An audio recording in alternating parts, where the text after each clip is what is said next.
No one saw this coming. The whole world was taken by surprise. Even the Taliban didn't know it was coming. Even those that wrote that intelligence assessment that was leaked last June saying it was coming didn't know it was coming. The silence of Western feminists is deafening.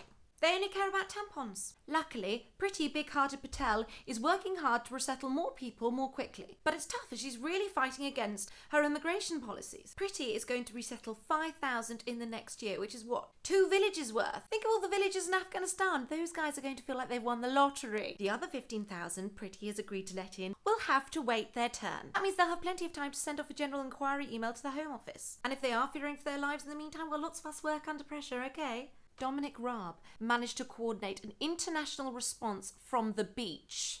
Now, if you want to flee the Taliban, it's actually very simple. You have to plan in advance, specifically between the hours of 10 till 4 Monday to Friday. But if you plan too in advance, then I'm afraid you fudged it. As before last Friday, the Home Office quite understandably rejected people on the basis that they were safe in Kabul. We just didn't see it coming. But also, we have been strategically planning this for months. Now, please note, if you have to flee for your life, you will be prosecuted. As if we grant refuge to people fleeing persecution, it sort of sends the wrong message out to other people fleeing persecution. Now, once you're here, you are welcome to legal advice from top quality lawyers like my husband, Jonathan, who for only a modest 4-figure hourly rate could get you resettled in the Jersey Islands. This, you'll need to understand, is what we here in England call capitalism. And if you can't afford it, well, then I'm sorry, but that's justice. It would not be fair on those who pay to be innocent. Just do it via the proper channels. The proper channels being, don't call us, we'll call you.